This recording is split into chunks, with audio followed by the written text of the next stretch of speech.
আপনি পুরো কোর্সে কি পড়ান 80% টিচার 10 মিনিটে কিছু বলতে পারবে না। একদম ঢাকা ইউনিভার্সিটির কথাই বলি, যেহেতু এটা আমার ইউনিভার্সিটি ছিল। তো ফ্যাক্ট হলো যে যেমন কেউ পলিটিক্যাল সায়েন্সে পড়ছে, সোশিওলজিতে পড়ছে, অ্যানথ্রোপোলজিতে পড়ছে, আপনি একদম র্যান্ডমলি যে কোনো স্টুডেন্টে ইন্টারভিউ করবেন 5 মিনিট বা 10 মিনিট। আচ্ছা তুমি যে 4 বছর বা 5 বছর অ্যানথ্রোপোলজি পড়ছো বা সোশিওলজি পড়ছো বা পলিটিক্যাল সায়েন্স পড়ছো, এটা টোটাল মানে এই সম্বন্ধে একদম সামারিটা তোমার পুরো ডিপার্টমেন্টের বা পড়াশোনার 10 মিনিট কিছু বলো তো। মানে যারা পড়াশোনা করে না তো এমনি, যে পড়াশোনা করে সে আপনারে 8টা সেমিস্টারে যে 32টা কোর্স পড়ছে এই কোর্সের টাইটেল বলতে শুরু করবে। এরপরে মাস্টার্সের 8টা কোর্সের টাইটেল বলতে শুরু করবে। তো এইগুলো পড়ছে মানে কোর্স টাইটেল। রিয়েলি আপনি যদি আরও ছোট করে ভেঙে ভেঙে ভেঙে ভেঙে জিজ্ঞেস করেন যে তোমার ডিপার্টমেন্টে আসলে পড়ায় কি, মানে পলিটিক্যাল সায়েন্স পড়ায় কি। আমার খুব মনে আছে, আমি ঢাকা ইউনিভার্সিটিতে আমার প্ল্যানই ছিল যে আমি পলিটিক্যাল সায়েন্স পড়বো, এটা আমার প্রত্যাশা ছিল। তো ওই পলিটিক্যাল সায়েন্সে ভর্তি হওয়ার পরে যেটা হয়েছে, যে এই প্রশ্নের উত্তর অনেক দিছি এলাকায়, আমার আব্বা যেহেতু ওই মাদ্রাসার শিক্ষক এবং ইমামও ছিলেন, তো অনেকে যখন জিজ্ঞেস করতো তুমি কোন সাবজেক্টে ভর্তি হয়েছো, আমি বলতাম পলিটিক্যাল সায়েন্সে। পরে বলতো তুমি হুজুরের পোলা, ভালো পোলা, তুমি পলিটিক্যাল সায়েন্সে ভর্তি হয়েছো কেন। মানে এই রাষ্ট্রবিজ্ঞান এর সাথে রাজনীতি এই মিলে টিলে তার কনসেপ্টে যেটা তৈরি হয়েছে, তো ভালোবাসে বলতেন তুমি ভালো পোলা, তুমি এইটি ভর্তি হয়েছো কেন। তো ফ্যাক্ট হলো আসলে তাদের কনসেপ্ট না, আমরা যারা পড়াশোনাটাও করি। এখন আরও খারাপ বললে হবে যে এটা আমার তো মানে বেয়াদব হিসেবে নাম ছড়াই না যাকে, এই জন্য বলা। প্রত্যেক ডিপার্টমেন্টে ঢাকা ইউনিভার্সিটিতে আপনি, এটা আমার ইউনিভার্সিটিতে এই নাম করে বলছি, আপনি যদি ডিপার্টমেন্টের ফ্যাকাল্টিকে ইন্টারভিউ করেন যে আপনি পুরো কোর্সে কি পড়ান 80% টিচার 10 মিনিটে কিছু বলতে পারবে না। আমি আমার ফুয়াদবার মতোই বলি যে আমার ডিপার্টমেন্টের বিশ্ববিদ্যালয়ের 1-2 জনের কাছে আমার সামান্য কৃতজ্ঞতা বোধ আছে, বাকি প্রত্যেকের উপরে আমার একার না, 80% স্টুডেন্টদের ভীষণ ভীষণ কষ্ট, তারা আমাদের লাইফের ভ্যালুয়েবল টাইম নষ্ট করছে। ওই টাইম নষ্ট না করলে রাদার আমরা অন্য কোনো ট্রেনিং নিতে পারতাম, আমরা স্কিল অর্জন করতে পারতাম। তারা আমাদের লাইফ মানে সে নিজেই জানে না পুরো কোর্সে সে কী পড়ায়। এটি হলো বাংলাদেশের বাস্তবতা। তো এখন এই যে বাংলাদেশের পড়াশোনাটা 80% মানুষের ক্ষেত্রে যেটা বার্ডেন তার লাইফে, ইভেন তার প্রোডাক্টিভিটি নষ্ট করে।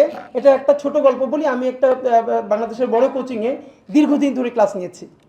তো এইখানে একটা ছেলে ও চা বানায়, তো কিছুদিন তো দেখলাম যে মানে ওরা সবাই বকে, মানে চাটা অত ভালো করে বানায় না, ঠিক মতো সার্ভ করে না। তো এরপরে আমি একদিন ওরা বুঝবার চেষ্টা করলাম, জিজ্ঞেস করলাম যে তোমার যে সবাই বকে তুমিও ঠিক মতো দাও না। মানে হিসাব হলো যে যেটা করবে, যে চা বানাবে ওটাই তো একের বানাবে, মানে যে যেটা করবে ওটার জন্য সেরাটা করতে পারে। তখন ও বললো স্যার আমি একটা ডিগ্রি পাস পোলা, এই তো মানে ও নিতে পারে না। ফ্যাক্ট ইজ ও ডিগ্রি পাস করছে, এখন এই ডিগ্রি পাস ওর যা প্রত্যাশা, এতে ও ডিগ্রি পাসের কোনো চাকরি তো পাইতেছে না, তাহলে তো করতেছে 8 পাসের একটা, মানে 8 পাস করে যে চাকরিটা করার কথা এইটা। এখন ফলে যেটা হইতেছে, ও যেহেতু ডিগ্রি পাস করে ফেলতেছে, এখন চাটাও ভালো বানাইতে পারতেছে না, আর ডিগ্রি যে একটা সার্টিফিকেট নিচ্ছে ওই অনুযায়ী কোনো চাকরি করতে পারতেছে না। ফাইনালি কি হইতেছে, ওর চেয়ে যে 8-এর পাস করার ছেলেটা অনেক ভালো চা বানায় এবং ওর ইনক্রিমেন্ট দ্রুত হয়, ওর সব টিচাররা খুশি হয়ে ঈদের আগে বকশিস দেয়। আর ও মোড়ামুড়ি করে চা দেয় না, ডানে ঘুরে বামে ঘুরে। ও চিন্তা করে আমি একটু ভালো পড়াশোনা করলে তো আমিও তো যখন মাস্টার হইতে পারতাম। এখন না হয়েছে মাস্টার, না হয়েছে ভালো টিম মেকার। তো এই যে আমাদের অনেকের জীবন, আমি ভালো রিক্সা চালাইতে পারি না কেন, রিক্সা চালাইলে অনার্সে পড়ি রিক্সা চালাবো কেন, অনার্স পাস করছি মুদির দোকান করবো কেন, এই সার্টিফিকেটটা আমাদের লাইফে প্রচণ্ড প্রোডাক্টিভিটি নষ্ট করতেছে বহু মানুষের, এই একটা সার্টিফিকেট ধরাই দেওয়া। তো আমার যেটা মনে হচ্ছে যে আসলে আমাদের এই সার্টিফিকেট কমানো দরকার। এত মানুষ দুনিয়ায় বাংলা লিটারেচার পড়বে, ইংলিশ লিটারেচার পড়বে, সোশ্যাল সায়েন্সের আর আর্টসের এত সাবজেক্ট দুনিয়ায় লাগবে কেন। এবার আপনি দেখবেন জরিপ বলছে এই যে বাংলাদেশের যতগুলো পলিটেকনিক্যাল ইনস্টিটিউট আছে, এবারও এর প্রায় 60% ভর্তি হয় নাই। মানে যতগুলো কোটা আছে 60% ভর্তি হয় নাই। কেন ভর্তি হয় নাই? কারণ সে হচ্ছে এই পলিটেকনিকে পড়ে তারপরে কি করবে, তার সোশ্যাল ডিগনিটি নাই।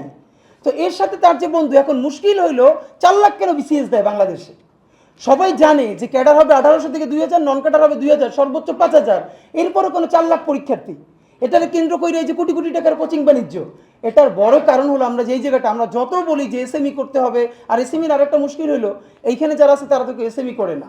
আর এসএমইর যে বিরাট বিল্ডিং পান্থপথে করে রাখছে, ওইখানে তো আসলে যে ক্ষুদ্র উদ্যোক্তা সে পান্থপথ কোনোদিন আসেও না, আর সে যে নিজেও এসএমই করে সে নিজেও বোঝে না। এটি হলো বাংলাদেশের সবথেকে একাডেমির বড় সমস্যা, যে উনি যে বড় এসএমইর অংশ উনি নিজেও বুঝে না। আর ওর যেখানে বিল্ডিং ঘুরে রাখছে এই বিল্ডিং কিন্তু পান্থপথ বসুন্ধরা বাসী উনি এসে করবে কি, মাথা খারাপ।